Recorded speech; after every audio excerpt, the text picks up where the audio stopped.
So my part of the jigsaw was the Casement article about the major issues facing the gay and queer youth or queer youth. And so I think there's too many issues to really pinpoint it to just one. I feel like we're moving towards a better time now than we were 50 years ago. But I mean, you all read what I wrote as far as acceptance go. I mean, I don't know. I think acceptance and fear is one of the biggest things. Really is. That really, that's where my logical thinking goes, I guess, when it comes to all that. I feel like when people don't know anyone or they don't realize that they know anyone who falls into that category, they fear it, and then when they get to know somebody and realize, okay, we have a lot of things that are similar, this is just one little aspect of them, then that's when that fear can be let go. But until then, I think a lot of people hold that fear. It makes you wonder why, though. How they were raised. That could be. I know Tom was raised with a more, I would say, a traditional view, and so he never really discussed it. And so the idea to him was still kind of touchy. So, sorry, I freaked out for a second. But so, like, I was raised in a totally different household where it was talked about and where we discussed it, whereas he doesn't really acknowledge it yet, but I'm like totally fine with it. So it definitely has something to do with the household environment that we grow up with. Kind of like the book with Mrs. Lochner and her a different view, not weird, but close-minded. Yeah, close-minded view. I'm trying to think of my upbringing. I don't know if I wasn't raised very traditional at all. I mean, my mom was a single mom until she married my stepdad when I was 9, so obviously non-traditional there. But I don't know. I think she had a lot of gay friends when she was in college, so I don't think it was something. It wasn't discussed for sure. I don't remember ever having that conversation. So maybe it was just normal to you. Maybe it was just normal to me. Yeah, because I have aunts, and I didn't think much of it. I think I was in 2nd grade, and I asked a question, and my mom just like, yeah, they're pretty much married.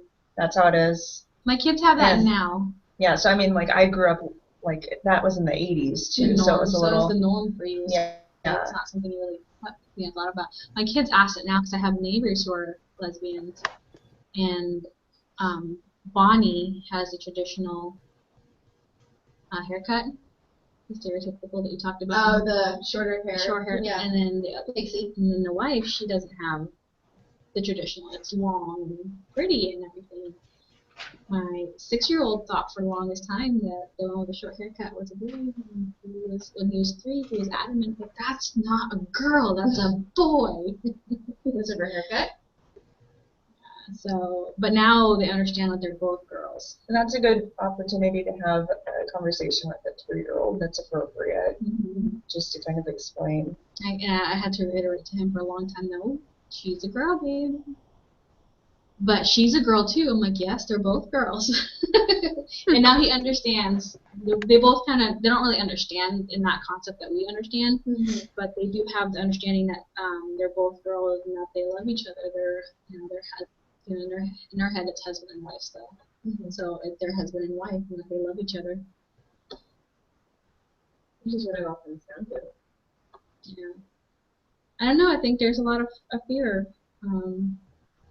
And I talked about what we would do as teachers, and I brought it up to my CT, and that was really weird. Yes, because she said something along the line about Marysville being not open to that, having books in the classroom that would represent that community. Well, that's what I talked about, and my response is, what if your school isn't supportive, or their parents come in and complain about it, and it's like you want the backing of your administrator, because it's not representing the classroom community necessarily, because you know there's going to be kids in your classroom who are from families who have that makeup, so it's not fairly representing everybody by not having those books in the classroom. But at the same time, it's like, you know, how do you deal with parents or other teachers who are against you having books like that? Emily?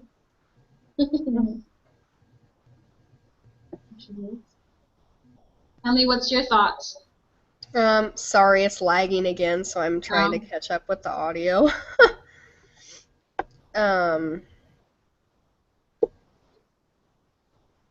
Yeah, I don't know. Sorry, I'm distracted by the audio, so you can I'll try to wait and... We will pause for a second until audio catches up. I don't know why it does this sometimes, and then sometimes it doesn't.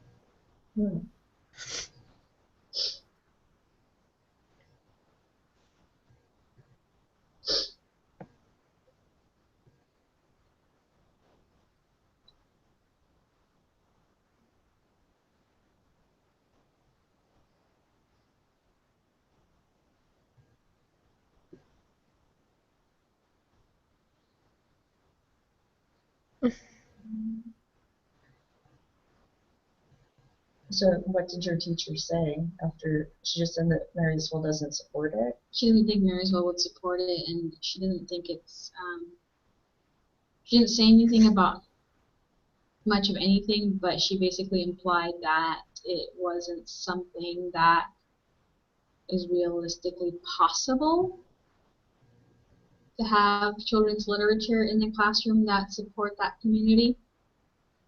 And I was kind of thrown back a little bit, because in my head I go, but we need to make children feel that they have the support of their community. They are part of the community. I wonder if in her head she's wondering, or she thinks that that means, like, I mean, this is a pretty innocent book, but I think a lot of people are under the impression that if it has that sort of content that it's going to be explicit, and it's not necessary. Yeah. I mean, I think that's what people assume, and it's just showing that there are different families out there, different types of families. Yeah. Not that it's not getting into details, because they don't get into details about families where there's a mom and a dad. That would be weird. Yeah. So I mean, Unless they're reading the 50 Shades of Grey in like first grade, they're not going to get any of that. So I mean, I think that that's what a lot of people also fear, is that it's going to get into more explicit stuff. But at the same time, it's like, you know, other children's books don't get into explicit information about a relationship between a man and a woman, so why would they about a woman and a woman, or a man and a man? It's just showing that there are not, it's not just that nuclear family, that there's other family makeups out there. Yeah, I don't know. I think it's really harsh because, not harsh, hard, because, I mean, I think about it, and how do you bring up the issue to your principal? How do you just say, hey, I want to include these type of books in my classroom. Can I get your opinion? That's what I was wondering. And I imagine that you probably want to have the books that you want to include, so then you can demonstrate that, you know, what they're like. And yeah, it's a tough issue, because then what do you do when they say no? Yeah. I think it'd definitely be easier if you have, like, students in your classroom that come from a variety of different types of families, but even if you don't, you should still include that type of literature, because they need to just, like, I wrote about something about developing empathy and, like, putting yourself in other shoes. I think that's really important for students of all ages. So, but I thought about that too, like, well, yeah, what if your principal disagrees with that, or if your partner teacher for your other grade in the school isn't doing that? It's complicated, but I think that this book would be a really good book to teach empathy, because with little kids, they could talk about, you know, why, even though they're not having the conversation, I don't remember who brought it up. It was either Tori or Emily who brought up that it was, it could have been a good opening for them to talk to their daughter why the neighbor was reacting like that, and so they kind of swept it under the rug. But Yeah. just because they did that, that doesn't mean that you couldn't have that conversation with your students about, why that person's acting that way and why that's not okay. And that would allow those students to put themselves in other kids' shoes, or, and then that, if they're just little, it's just that those beginning building blocks for creating empathetic people. So even though this book does kind of have some stereotypes in it, it's, I think that there's a lot of good that can be done with it, even if it's pretty good for being so old. Isn't it about 30 years old at least? I listened to it on tape, so I didn't get a chance to do my normal reading of who the author was.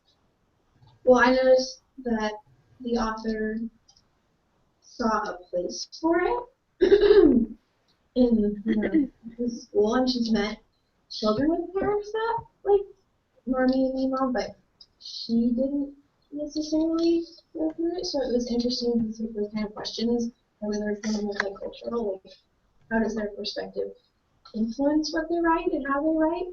But it seems to me like, and maybe that's why it was swept under the rug in that conversation with the daughter, was like, why are they acting towards us that way? Because she didn't have the first-hand experience of how, the parents would deal with it at that point. You know what I mean? Like, because my neighbors are pretty hopeless, so I know that they would bring it up and talk about it. So, but I don't know a whole lot of people who are in same-sex relationships, so they're the ones I encounter on a daily basis because they live literally right next door to me. We hang out a lot and everything, so but I don't know how other relationships are, and everybody's different, just like families are. Yeah, my sister has a lot of friends who are gay and lesbian, and they don't talk about it, and we all go out and we just hang out, and it's not even brought up, but it's just like, some of them they have a significant other at that point, and some are single, and we just go hang out, and I think it really just depends on the people, but it's like, some people don't want to talk about their relationship, and other people do, and it's kind of nice to have people, especially with you having, in your writing, you had said that you had, was it your neighbor that you had asked the question? I didn't. Oh, you're talking about when I said about it's their choice? I didn't really ask that question. I think we were having a discussion about same-sex and non-same-sex in the Equal Rights Law when Washington first legalized it.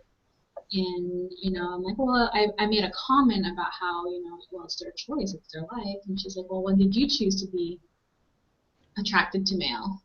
And she makes a point, but she said it so harshly that it kind of made me step back, and I don't bring up the issue because it wasn't meant to be offensive.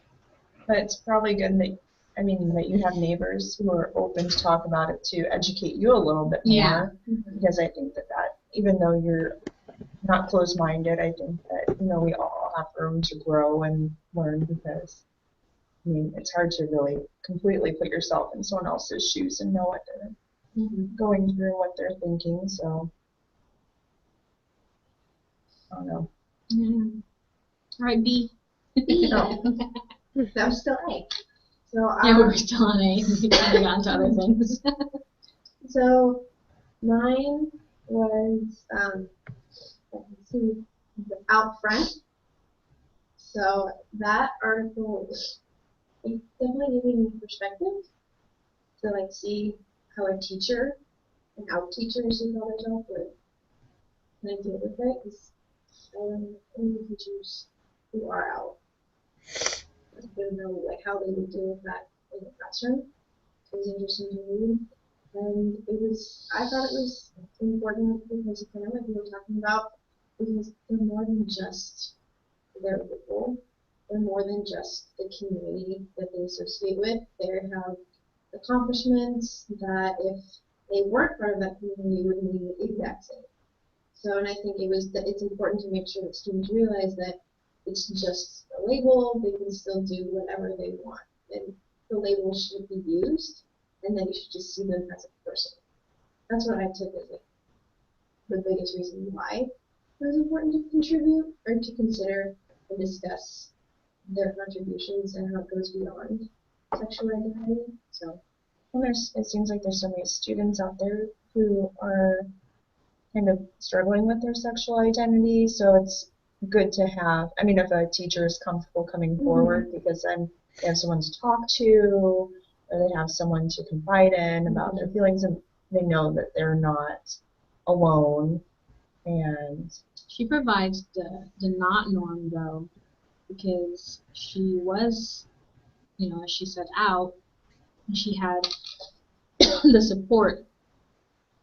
And I think that's the biggest issue is that support from your district, from your staff personnel. It's a huge difference on how you perceive that topic in the classroom and how you do all. Sorry, my throat is itchy. Get away from me. I mean, she has that support, so I think it was, I wouldn't say easy for her, but it helped. It's definitely good for the school. I think it helps the students in that school more and probably reduce that rate of suicide amongst. yeah, and it's sad to think that there's a lot of teachers who aren't comfortable coming out, and therefore there's a lot of students who don't, know that there's other people out there who may be going through the same things, and it's just like really sad to think of how many people feel alone in that situation because they're not comfortable, or they fear coming out because of how the administration will react to it, or parents, which is, it's a shame that that's still how we think of things, but society.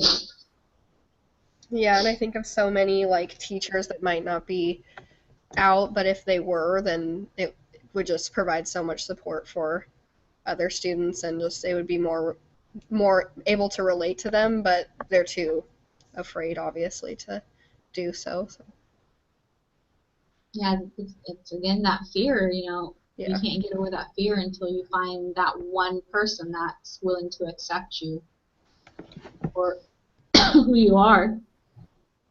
I think that's why this class is good, because it's making us aware, and like when we're teachers, even if we, depending on the district, like if you end up in Marysville, if you don't feel comfortable sharing stuff like that based upon your administrator, you can still be a support for students or for families, and and I think Everett's much more accepting of that. I just know of people in the district, and I just know of how the district is that they have policies. I mean, maybe it's not like written policies, but the way that people interact with teachers, and I think that it's a lot more accepting than that. And it might just be the size of the district, and it might be where the district's located, even though they're right next to each other. It is kind of different. It is. Marysville is much more small town. Yeah. And Everett stretches from here all the way to the creek. Yeah, so I just a lot of. And Marysville is a blink of an eye.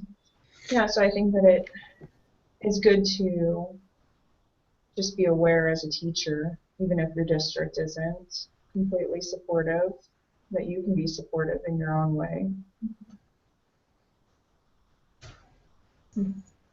So the other part of my question was, what are some suggestions that Johnston had? And they seemed pretty, I guess, common knowledge, just to like set that clear anti-homophobic standard for what's acceptable. And enforcement. You're making me cough now. Sorry. I don't know why my throat's itchy. But it just seems that the best way to start would be to have that universal understanding that we don't use these words. And I think that's the example she used. I think that's good, but enforcing it in one class, but it doesn't enforce it in other classes, can create that instability of, well, do I say it? Do I not say it? Where do I say it? Can I say it? And it just creates too many opportunities to lose the that standard. Yeah.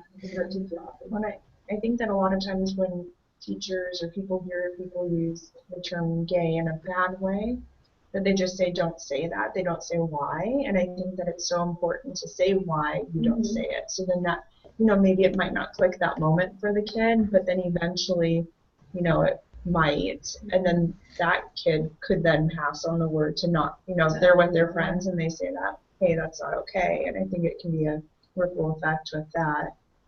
But it would be hard in a classroom where it's not consistent throughout the school.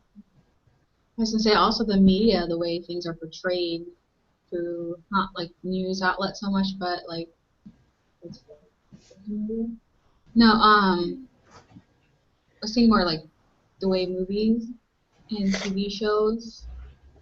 Because the thing that I see pop up on my social media all the time is that one show where the guy is a friend and then talking about his feelings, and a kid in the back of the classroom is that Asian kid guy from Hangover, I think.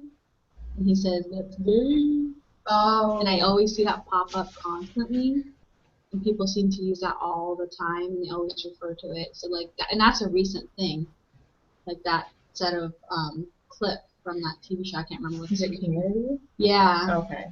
I don't watch the show. I had to Google to find out. I'm like, where is this coming from? One day, but people are, that's a recent thing. So if that's how it's still being used in that term, then it's going to be socially still acceptable. The same way that when you use the word retard to describe someone, when it's used on television, kids watch television, if it's socially acceptable there, why can't they say it?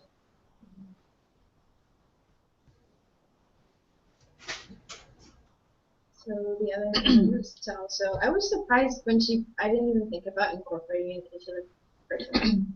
It just for some reason never even crossed my mind to bring in contributions. Although it kind of made me wonder if it's Spanish. If you bring in like Spanish figures, like people, or like how the Spanish community treats. Because I know different cultures treat the community differently, so it'd be interesting to maybe compare and see how they do it in Mexico versus Spain versus anywhere. Do you think because of religious reasons? I think religion has a lot to do with it. I think so too. I know a lot of the people who I know that are more closed-minded on the subject have stronger religious ties, and that could just be a coincidence, but the subject always gets very heated very quickly, and so it's one of those where you just kind of go a different direction to avoid that confrontation, because it's not going to end well. So sometimes it's pick and choose like your battles. It's kind of frustrating because you want to share, well, this is kind of more things how things are now, because they have more of a, I don't want to say, well, it's kind of like an outdated view where they still see things, like Nicole said, they still see unacceptable words as acceptable to say. So it's touchy. It's very touchy. So my portion talked about the part or the article, or the reading that we had about the girls and the worms. Sorry. Let's see. This reminds me of my girls, childhood. worms, and body image. So what were you thinking? Like, what were you thinking about with?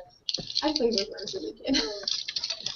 We would like shove the hose in the ground in the middle of the summer just to get them all up, and then we would like take them and just run that for hours and hours and hours. It was interesting how she kind of went through and tried to teach them, because I saw her reasoning with it, and I probably would have done the same thing. So it was a interesting trial and error with.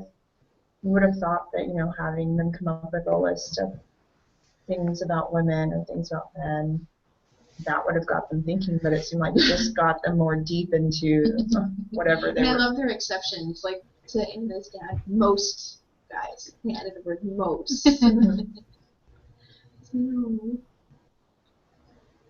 Yeah, I like that story. It was, it reminded me of my childhood, only because I remember being afraid of worms and not liking them because they're gross, and I don't know where that came from.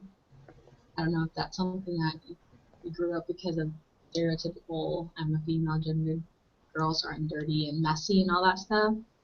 But then I remember visiting my dad, and he was like, I'm going to teach you, only girl, I'm going to teach you how to do all the boy things. We're going to take you fishing. So I had, and he's like, you have to put a worm on the hook. I'm like, I have to do a what? And so he did it. He's like, I'll do it for you once, but after this, you have to touch the worm. And then, so, I mean, I touched a worm. I went fishing, but now I don't like worms again.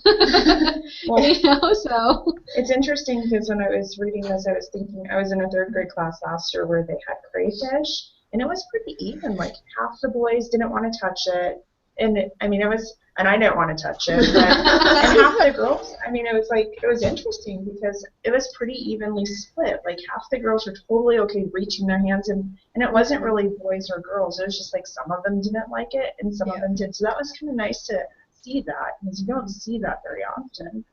But some boys are like, no, I'm not touching that. And so it was really interesting when I was reading this. I was kind of thinking about the worms but instead crayfish. And It kind of reminds me when we went to the field trip with my kids, and you know how you can touch, I think, a starfish and the sea cucumbers at the aquarium? And my boys were like, I am not. And I went in there and I touched it. Showed them, no, there's no reason to be afraid of it. And afterwards, I'm like, ew. Not in front of them, but my Deep husband. down, you're like, Yeah, so I pretty wonder much. if part of that is how you see your parents. You see moms typically being a little more squeamish with things, so that's why the girls kind of are squeamish. Or with you saying like your dad made you put the worm on, maybe, if they have a boy, then I mean it's probably just passed down from parents, and that's why they act that way. That's possible. I mean, but my husband and I both went like that, and myself. I mean, I'd like to take him now because it was when they were really young. I think it's good that, well, my point is it's good that you're doing that, and so but the gender role thing is really interesting because this also made me think of the kids that I nanny, because the girl was Snow White for Halloween when she was in first grade, and so they come from a family where it's a single mom, and she raises them in a gender-neutral household, so it's like the toys are there, they can play with whatever toys, and I really like that approach to raising kids. And then they just go to whatever interests them. And but then 2 years later, the boy dressed up as Snow White because his sister had been, and the mom was totally fine with that. And the neighbor dad came over and he's like, I really think he needs a male role model in the family because it's like, but he plays soccer and he runs around and he's just like whatever interests him. But he's kind of he's like, I want to be Snow White. That looks fun. So I don't know. I just think that it's really interesting people's perceptions on what is girly, what is for boys, and that it's wrong if a boy shows interest in something that's girly, or because really, if you think about it, is it really wrong that he wanted to dress as Snow White? It was a costume. It was Halloween. You're supposed to be whoever you want. Yeah, I don't know. It was just kind of interesting because. And it has been interesting seeing what things they gravitate towards when all those labels are taken away, if that's something that's for boys or something that's for girls. Which is funny because my 6-year-old I don't know where he got it. It might be from my mom. And I used to, girls come over to my house because I have friends with girls. Mm-hmm. And they'd come and they'd bring their toys, and sometimes a girl toy would be left behind, and I would just leave it there, not really caring. There's a girl brush, I think, and my older child was playing with it, and my younger child grabbed it out of his hand and threw it. And he's like, don't play with that. That's girls. And then my, older one's like, what? And he's like, Mom. And I'm like, he can play with it if he wants. It's his choice. It doesn't matter if it's a girl toy or a boy toy. If he wants to play with it, that's fine. So my 6-year-old's a little bit more accepting, but he still won't gravitate towards girls' toys. But I think the problem is calling it girls' toys or boy toys, because then they're like, oh, it's for girls, or as opposed to just calling them toys. Yeah, maybe. Yeah. It made me think of the 2 kids I nanny because one of them just turned 1, so she got tons of stuff. She has an older brother, and all of her stuff is pink, or dolls, or girl-related. All of his stuff is trucks, and like fire trucks, and mainly just cars and trucks. But she would gravitate towards his things when he's not there. She doesn't want her things. She wants, anything she can play with. And it's just interesting because all of her stuff is so girl directed, and it's like you're not giving anything else. Your parents are, everybody's giving you pink. Everything you hold, everything she owns is pink. And it's just like you're one, and you're already getting all of these stereotypes. I mean, she picks up a baby doll and holds it like a baby, and I'm like, you're one, and you're already picking up on all of these stereotypes. Is she the first girl in the family? That's probably why. Well, and they're a family of 4, but not Yeah. No, it still doesn't matter. Because I have a friend who just had a girl, and three older brothers, and she's the first girl in the whole family. Period. All her sisters, she's bombarded with pink. I try to make it a point to buy her black. I'm like, because pink goes together well with black, you know. Yeah. Pink won't go well with orange, so I was trying to color coordinate it better. I'm like, I'll get her some black things to go with the pink to kind of throw some color in there. But she's the first girl. All her older sister has 2 boys. Her older brother has 2 boys. Her 2 younger sisters have 2 boys. She's the first one to have a girl. And now one of her younger sisters is finally having a second child, and she's having a girl. So it's going to be nice to be able to hand that. But yeah, when you have everybody's boys and everybody bought trucks, and all of a sudden it's typical to suddenly buy the dresses and all that stuff, because parents generally like, oh, you know, 'cause you raised 3 boys and all you bought was a bunch of pants and collared shirts, and all of a sudden they get to buy pink dresses. It really does turn around real fast. That's how we get bombarded with girly stuff. So do I add anything? I've just seen so many like examples of what we're talking about, like boy toys and girl toys, and at my work, I work for the Y, and then in one of my other classes, and then even in like a sociology class that I took my sophomore year, there was this book, I don't remember what it's called, Cinderella Ate My Daughter or something. I don't know if any of you have ever read it. It's like basically about the color pink and like the stigma that's around the color pink, and like how it even used to be a boy color like in the olden days, and how it just all of a sudden got associated with princesses, and oh, you're a girl so you have to like pink, and boys don't like pink. And I just think that it's important as educators to just like reinforce the fact, oh well, there's nothing specific, that there's no reason why boys can't play with dolls and girls can't play with cars. You know, we've just talked about it so much, how it just reinforces just the gender stereotypes. And so pretty much that's what you guys have already said. But I think it's hard if for certain households, if for my household, I'll talk about my household, when I tried to buy dolls, because I wanted my boys so I can play dolls with my boys when they were younger, and my mom and my husband were very adamant about not getting dolls. And I can't, and it's hard because then they're staring at you, and then you're getting that look of they're really starting to get mad at you to do your own thing, because I don't want to cause a rift in my relationship. I'm not about to travel down that road. That makes sense. You know, so I just kind of went with it, and I try to make it where I tell them, you know, okay, because it's going to be said girl toy, boy toy in my house. Like you said, calling it that might be one of the issues. That's what's going to be said. And I just try to make it to the point where I tell them it doesn't matter if it's a girl or boy toy. You can play with it if you want to. Mm-hmm. It doesn't matter. So my 3rd grader is very strong. He is sometimes, because he will tell you, I don't care what people think about me. If they want to say something, then they're not my friend. He walks on. You know, I think that's where I go with it now, because you know my neighbor down the road from me, she's a teacher, and she fosters, and she only fosters girls because it's easier for her to have the room set up with the girl that's already been from her first foster, instead of trying to change it to where it's supposed to be. I mean, she'll take in boys, but and whatnot, but So there's always girls there that they play with, and obviously their toy buckets are always full of girl toys, and my kids just play with it just fine. Even my 6-year-old, who's very adamant against girl toys, but he'll play with it. I think he's being more open-minded now, but I think it's hard to do that, especially if you're coming from a family who has maybe the first grandbaby or it's the first girl, and it's and you're like, oh, it's my first grandbaby. I get to do all the things I want to do as a grandparent and do the boy stuff, do the girl stuff. So Yeah.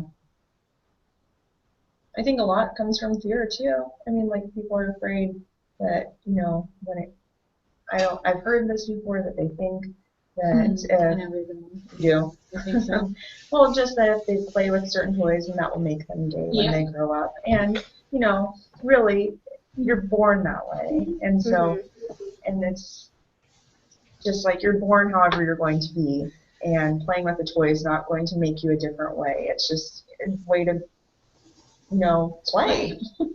And so I think it comes down to fear, and people are afraid of things. And what if a boy playing with toys that are boy toys ends up gay? I mean, it happens. It's not him playing with girl toys or boy toys when he's a kid is not going to affect it one way or another.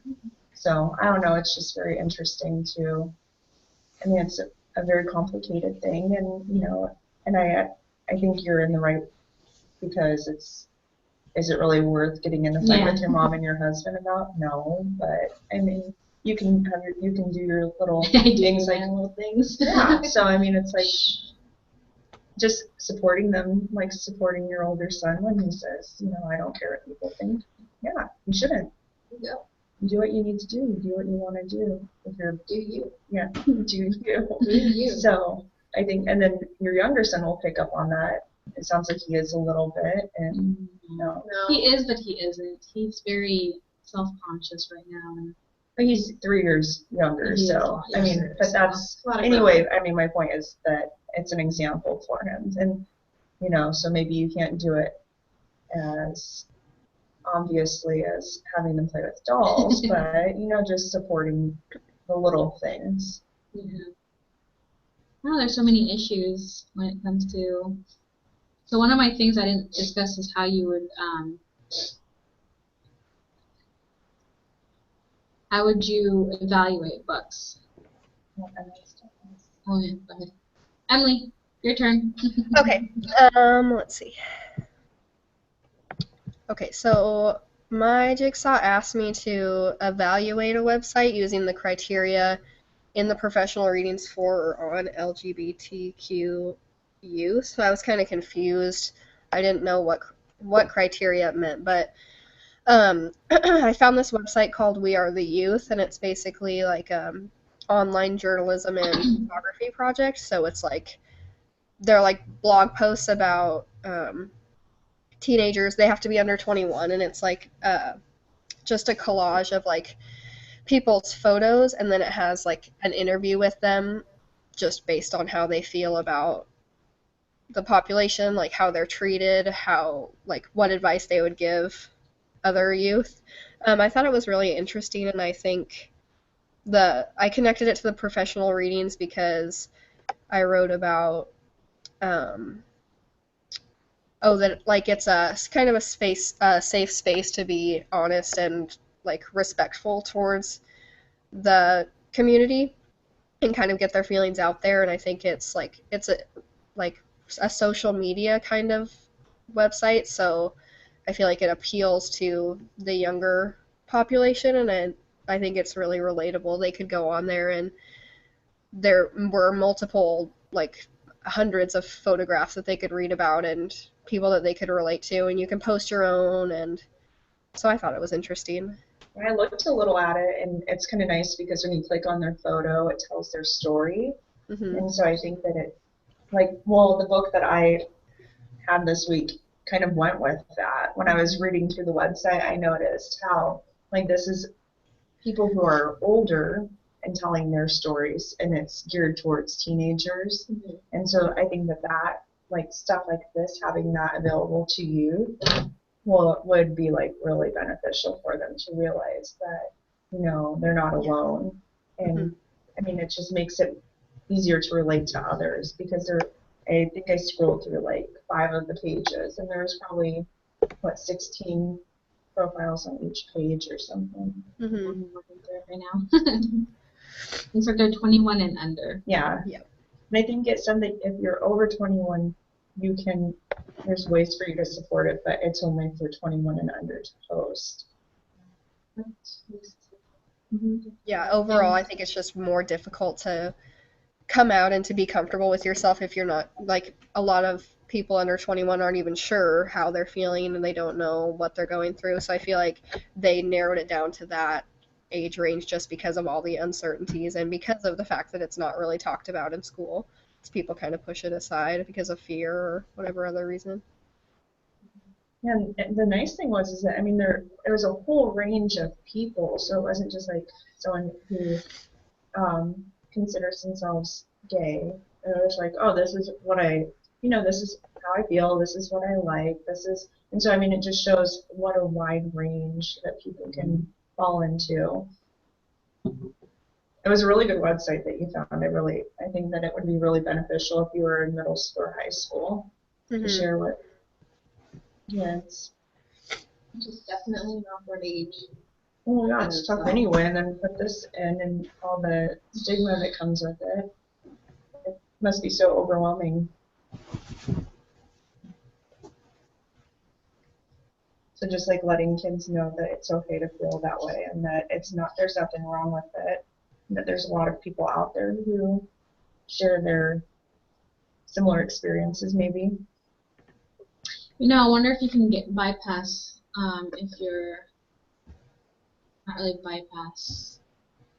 I'm trying to think of a way to let kids know in your classroom that you support it without posting posters or having a literature book in the classroom. Maybe having one of your friends, like, who is, who associate with the gay or lesbian community, and having him just do a read aloud to interact with them. And I think one way is if it comes up in conversation, because it seems like stuff comes up in conversation, or just when kids are talking, is how you react to it would let kids know how you feel about it. So I think that's, as opposed to just like saying, hey, we're going to talk about this right now. Yeah. Just having it come up in a more natural way in your reaction. No, I meant like doing just a book read aloud, just like having them come in as a volunteer and reading a book out loud. And seeing you just kind of interacting with them without them knowing anything. And then if the conversation never came up and was like, oh, you remember my friend that came in?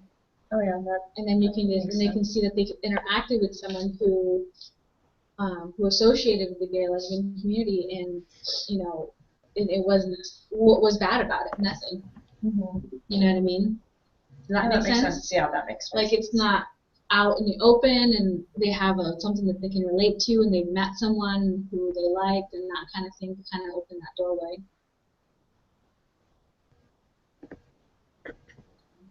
So what was the book, Rita, that you said that you... So it's called Growing Up Gay, Growing Up Lesbian, and it's a literary anthology, and it has just people who are adults now, and it says there's 50 stories. I read a couple of them, and one was an author, and one was a poet, and so they're people who have become successful in various ways, and I think there might even be, I don't know, it's just, and they're short, and just like telling their story and what it was like when they were a kid, and their process to coming out, and feelings that they had. So I think it's it's a good book for teachers to read. Yeah. And I think it would definitely be, it's geared towards teenagers. So it's not even, it's written with that in mind. So it's not written for adults necessarily. It's young adults and teens. Yeah. I was thinking like. And there's some poems in here too, like that explain feelings. Feelings, yeah. It's just, I got it from the website, one of the websites that we had. Lists of books. The Seattle Public Library is pretty good with having books, but they didn't have a lot of those. I haven't had much of a problem until when I was looking for books this time, and this is one of the few that I found. Yeah. Which just surprises me that the Seattle Public Library system wouldn't have I was gonna that. say, yeah, but like the Everett Public Library had like a handful, the Snow Isle. The books I looked at, I looked at this in the read. Emily, do you get your books from the public library system there or from the school library system? Have you Sorry, been Beth. getting books? I got some of them from the Bellingham Public Library, and then some I borrowed from someone that's taken the class before. Oh, okay. So are you noticing up in Bellingham that they have a pretty good selection, or is it kind of lacking like what we've noticed? I think Bellingham does. I don't know if it has to do with Western and just the overall.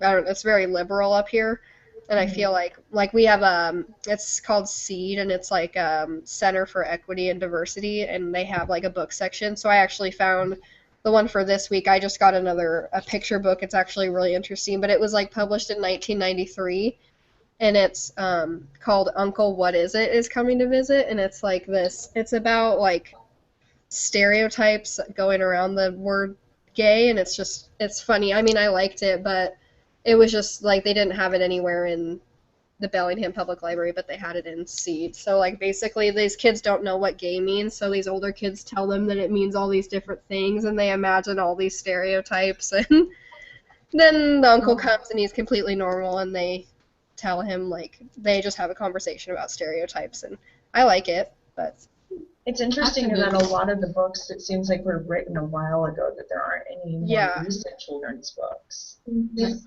something about Judy Blumenthal, Yeah. and publishers are being published them because they're not being read. They're not being published. Yeah, I remember seeing that too. Why would you want to publish a book if you know it's going to be there for a week and then no one can read it? And a lot of them are out of circulation. Well, I'm curious because I'm going down to Portland this weekend, and I always go to this big bookstore that's an independent bookstore. And so I'm going to peek around and see if they have any, because that looks very open. Well, Seattle is too, which More so Seattle. I think that they're pretty similar. So but I'll let you guys know what I find, because I'm very curious to see. This bookstore it's gigantic. Have you ever been to Powell's Books? It's like, I think, the biggest independent bookstore. And so I'll check around and see if they have children's books in this on this topic, and just see, because if they don't, I mean, I'd be surprised if they don't have anything. But it'd be interesting to like go to like a more conservative, I guess, state and just see like if they have anything, because Washington is pretty liberal and pretty accepting. But I know if we were to, this is probably very stereotypical, but if we were to go to the South, would you find any of these books, like, anywhere? Or would you have to, where would you find them? I don't know.